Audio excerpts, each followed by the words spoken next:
So we're talking about a shorter work week. They're over in Spain and New Zealand. They're starting to play with the idea of a 4 day work week, and that doesn't mean cramming more hours into those 4 days. They're talking about 32 hours for the week, and you getting a whole extra day to be. They always talk about Friday's part of the weekend. Well, Friday will actually be part of the weekend. I'm pretty excited about this. I mean, it would be great if they did it over here, but we don't give a shit about our workers over here. But post pandemic, some companies are seeing a mindset shift around work life balances. I guess that more people have gotten into the whole habit of working from home and seeing the benefits of that and having a better work and regular life balance. They're saying some of the benefits could be a smaller carbon footprint left behind from some of these companies, a stronger economy, giving people more opportunity to be purchasing and being part of the economy. That way, it can actually build up those economies. Better employees because, just because they are working less doesn't mean that the quality of work is actually diminishing.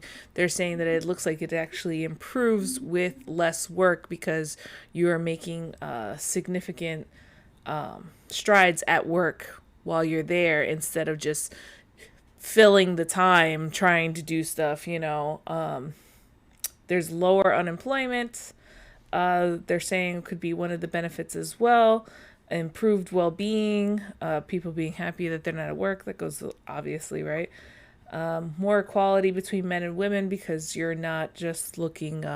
You're looking for somebody who's actually qualified for the job, whether it be men or women. Not specifically trying to fill the role because of it being a man or being a woman. Higher quality for affordable childcare because then they can you wouldn't have to worry about as much paying for childcare as well as having your kids in childcare for as long, and it would also make it better quality childcare because they wouldn't have as much time with the children. So that might actually make it a little bit more competitive. More time for families, friends, and neighbors, making more for of later life, and a stronger democracy. Are saying there's some of the benefits of this week, this 4 day week. I'm all for it. It sounds like it's great. They're saying a stronger democracy because then we could all participate more, especially in things that are happening, local activities and campaigns and stuff like that. I don't know how much they would like that, especially over in this country. But New Zealand's on board. Spain looks like it's giving it a try. Just another reason to leave this country, I guess. Yeah, it sucks because I'm self-employed pretty much. So, I'll always be working, to a certain degree. I guess I do have some time off here and there, but I look forward to seeing other people being happy. I guess.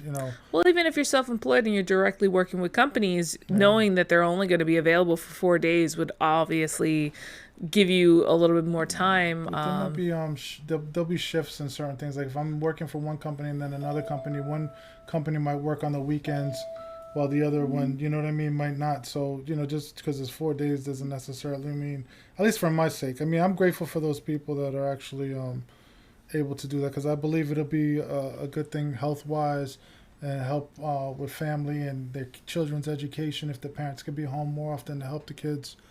Um, there's a lot of positive things I think regarding that. It should have been that way a long Well, time ago. Go ahead. to start, we have I mean, because we've always been working on getting a different work-life balance, and I'm looking at this article about Microsoft doing a 4-day work week in Japan, Mm. that increased productivity 40%, while they also said they announced a work-life balance gain for everyone involved. So it's just an interesting perspective because we have to in the United States also increase the minimum wage then to make this work. Yeah. That's Yeah. one of the biggest things that we're going to have to get over because we can't have companies subsist on basically being subsidized by the government by like having very low wages for people and having them on Medicare programs and Medicaid programs unless we have Medicare for all. So we need to have a robust system. It's all of these things will all have to be reassigned and worked on, which I think is possible.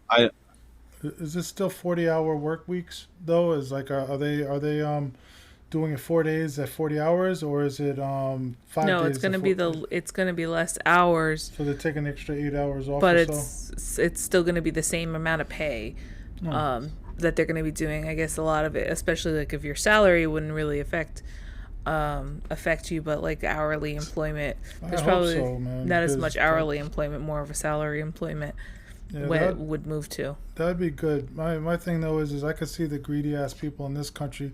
Well, we got to start automation and just fire some of these. If they're gonna do that, we got to make it up somehow. That's the mentality in this country. I mean, I don't know about some of these. I think the It ones was that you 1940 mentioned, that the they're U.S. more law was socialist for type 40 of countries, hours. right? Like more socially correct countries, right? So that's why they're doing it. This capitalistic society, I mean, it's gonna be hard to convince people here to do something like that. Spain has I hope they do, siesta but times too. Whole companies like close down at like 4 o'clock so that they can have like a whole hour for siesta in Spain and stuff like that, right? I think that's what they usually do. That sounds great In a too. few Latin countries. Yeah.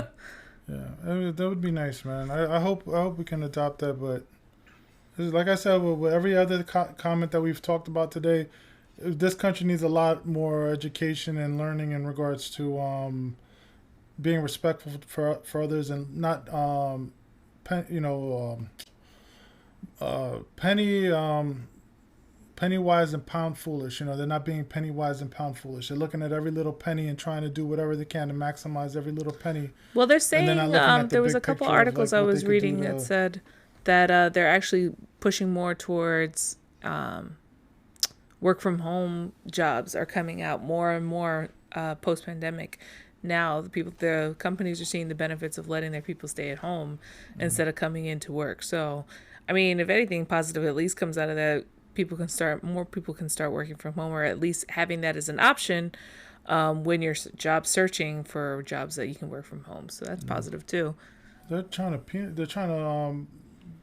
penalize people for working at home. They're trying to tax them more and everything else now. Like people are forced during COVID to work at home, and they're trying to create ways of creating more money for the government, which is like they're not even paying out, and then they're trying to like take more. And I mean, I get some of it, you know what I mean, because certain things need to shift, like financially, like the burdens of the taxes need to shift financially, because in theory you're saving more money, which means you're earning more money yearly because you're not going to. But at the same time, you're helping the environment by working from home. There's certain things that are being offsetted on the other side too, that they're not taking account of, being accountable of. And I think it's all horse shit, man. Like, do the fucking right thing. Excuse my language, man. Like, it's just like that. That's all it all boils down to, is that people need to start doing the right thing for everybody else, so that we can create a better environment for each other, and be healthier people, healthier minded people, more supportive of our families. They want our education system to get better. They need family support. They need parents and other people to be involved, and pretty much that's all it is. It's everybody needs their time, man. I'm 40 something odd years old, and that's all I've been doing is working. Excuse me. I want to be able to have some time for myself and my family, and not constantly worry about how much money I'm making, or what I'm doing, or how much stress I'm causing anybody else because I didn't make XYZ money, this month or this year or whatever else. It's just crazy, man. I don't know. How you guys doing? Now that we're kind of. Fine. I'm reading up on labor statistics. Basically, I mean, we already know this personally, but compensation never grew more than 2% for the same period of the year, where productivity rose by about 5% annually in industry sectors, from information to manufacturing and retail. So basically, we're at a stagnation of wages. I think a lot of people already know this. Mm-hmm. So the idea that the work week needs to be squashed is actually a great idea. The real problem is then we have to adjust what American policy is, and into a way that you can have salaried people or have them make a certain amount of money per year for their jobs. And I believe that a lot of it has to do with the minimum wage, but honestly, there's other ways to do it. There's by making sure that salaries, especially for like unionized positions, maintain a certain amount of fiscal level. That's something to start with, but I mean, it's going to be a slog for America to translate to this because yes, greed will be a factor. Yep.